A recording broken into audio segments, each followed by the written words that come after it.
Hi, I'm Tom Cosentino with the Garden State Wine Growers Association. Today we're in Pilesgrove, New Jersey, in Salem County, where we're visiting at Auburn Road Vineyard and Winery, visiting with Jules Doninni, the winemaker and co-owner, as we take another trip to the vineyard on the At the Vineyard show.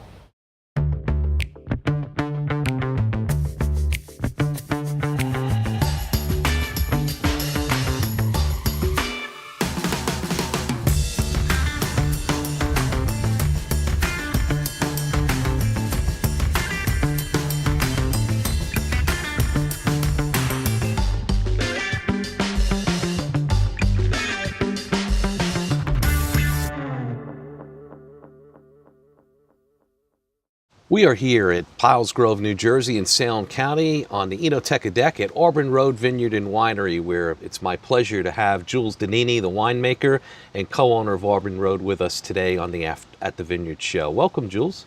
Thank you, Tom, and welcome to Auburn Road. I love this deck. I love the Enoteca because the wisteria vines are just gorgeous here.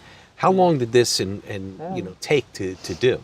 Well, it grew very fast, about 3 years. It was very important to extend the area for people to sit and enjoy their food and the vineyard around them. Well, I think that's beautiful because you're looking right out at the vineyards on both sides. Now, you're sitting here probably 15 years ago. You never would have thought you'd be in a chair with a vineyard because you were sitting in a chair in a law office in Philadelphia. How did everything come together to open up Auburn Road?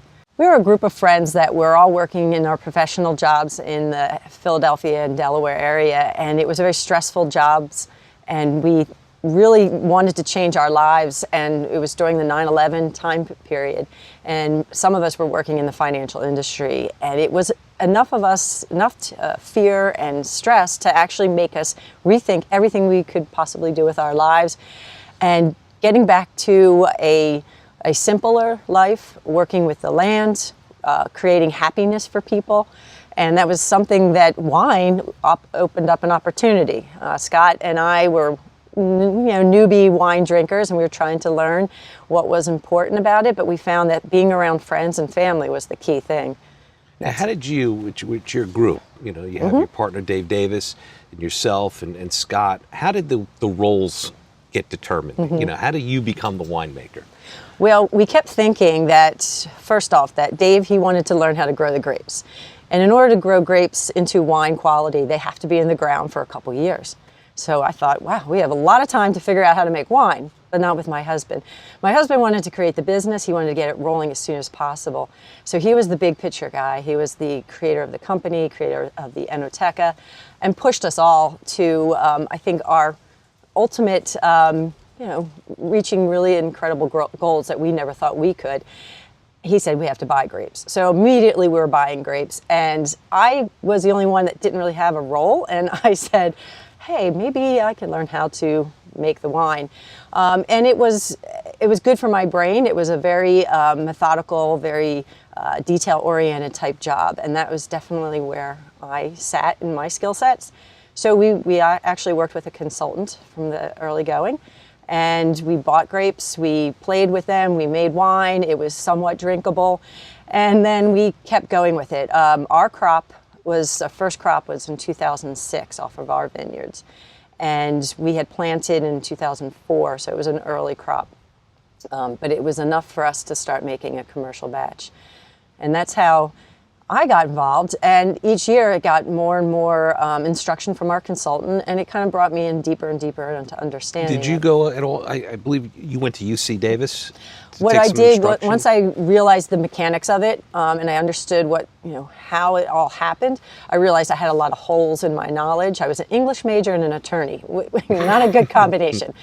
But good for labels, though. Yes, I can critique them and write the back on them. But so I did go back to school. I went and did the UC Davis winemaking certificate program, but you needed to have some chemistry and biology.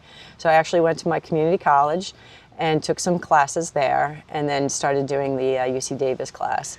I remember being here for, we had earlier in the year, Meet the Winemaker event with the women of New Yes. Jersey Wine, your Yeah. fellow female winemakers. And in the course of the discussion, the question came up of when did you know that you had arrived? And I believe it was like a local event Yes. in town that you had wine served and people enjoyed it. You know what's really funny about that? Today is that local event. It's the Woodstown Fall Festival, and that was the first time we sold our wine, and it was an exciting moment. So it's a good anniversary. Now, you also have had, we talk about labels, you've had some fun times. Who's the Beatles fan in the family? We have, well, my husband. I mean, we have the white bottle, but Yeah. you have Give Peach a Chance. Yes.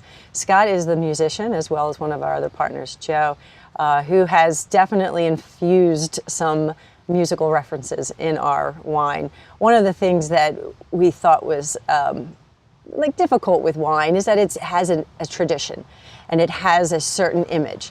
And we said, well, let's take that image and strip it down and make it who we are and not follow tradition necessarily. So we have fun with the labels. We also, it's very important to be beautiful with the labels and to attract attention and to draw the consumer in. So that's where a lot of the musical references is, which also segues into another dream that my husband has. He has a band and a stage in his backyard now where we do showcase live music every Saturday. Local bands, regional bands, and then once in a while his band gets up there too. And that's, I think, one of the things that's made you so successful, not only producing award-winning wines, but what you've done here with the facility. You know, we're here on Enoteca deck. You have the pizza oven inside. Mm-hmm. You have, your dinners on Thursday, Friday nights. You have your musical performances here. How did that all, was that all Scott's driving it of like, let's take this to the next level? Or did it also, come into being because of everything else with the surrounding musicians and farm to table? A little of both, because what we saw was that there was an opportunity, an open canvas for us to put ourselves onto it. So the music definitely was brought about by Scott, but what he found was there was a music store in town, and he touched base with that music store, and the owner found out he was obviously a music lover, and there was a whole bunch of local talent nearby. And then we also modeled this after what Scott grew up with. He lived in Italy for a number of years as a child, and one of the things he really remembered and looked forward to was visiting family. You go to a small bar that had maybe old men in the corner playing cards, kids eating gelato at the counter, and then the young couple drinking wine at the table.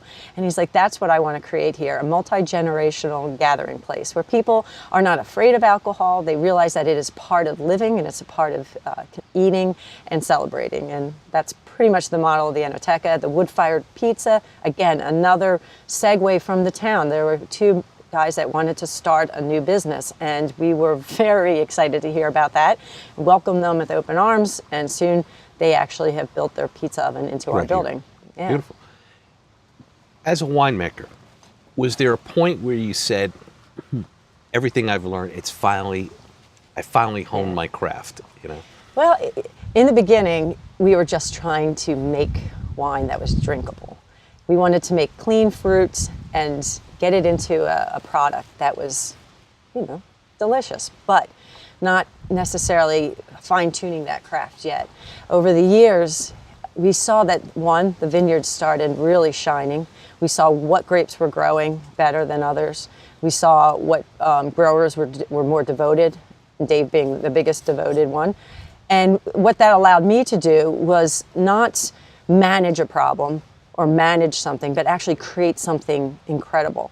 And it is to that point now where we're really picking apart every little detail of that process, whether it's the grape growing, whether it's the yeast I pick, how we process it, how gentle, how rough we are. And what that to me is the fun part, because now we can really get into making fantastic wines here. The blending for red wines is something that is really, I really enjoy, because we take components of different grapes and try to make something even better than it was by itself. So It's like an artist, painting. It picture. is, and and I definitely have an artistic background too, and that probably keeps my attention. Has there been a wine that you've made here that's been like so much fun to put together? Like when you created it, it's a creation of yours, but you just had so much joy in making that wine. Wow, that's a tough one, because there are some that have been really fun to make. The dry rosé is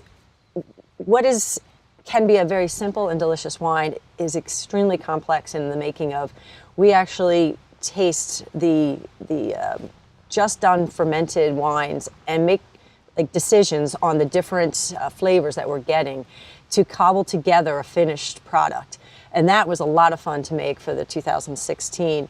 But I would have to say that the two reds on the end are what I'm really excited about. Eidolon is it's a tough name to say. Eidolon means images in Greek, and it's a Walt Whitman poem. But Eidolon is a blend of Merlot and Chambourcin with some other components in it.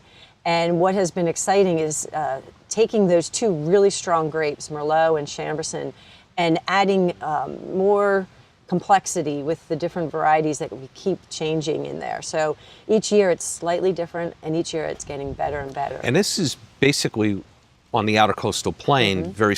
It's part of what the program, the Cordest program, yes. of the different blends, and every winery that's making this is doing it with a different blend. Exactly. So this is very unique. You're not going to drink this anywhere else in New Jersey. And I think that's what's really important, I think, for all of us in New Jersey, is to find what is unique for us, because I think we are doing amazing things. We're winning medals across the country. We're making wines similar to other regions that have been doing it for hundreds of years. But what we need to do now is find something unique. What makes us different? What makes our region shine for itself, not because we're copying something else. And I think Chambourcin being a part of Cordest is important to us because that is unique for this area. I also know that some of the varieties that we are growing, the European varieties that we're growing, are going to express themselves differently, but beautifully, and we need to find out what that voice is. And what's unique too about your area here in Salem County, got the Cowtown Rodeo right behind, the Delaware River, right nearby, but you're part of the Two Bridges Wine Trail and also the Vintage Atlantic Trail, which crosses over into multiple states. So you have that traffic from different wineries, into this region. Yeah, and I think that's really important to work together like that, to create something, a destination for the consumer, so they can visit us, go visit the rodeo, go visit a local restaurant, and it's all tied together for an experience. There's one thing you'd want people looking at this video to know about Auburn Road. What is it? Oh, wow. When you walk in that door, you're family. And we hope you come often, and you will always be embraced by us. Thank you, Jules, for joining us on the At the Vineyard Show. Thank you. And thank you, the audience, for joining us. And remember, if you love New Jersey wine, serve it at home, bring it to a friend's house, become a New Jersey wine ambassador, and we'll see you at the Vineyard.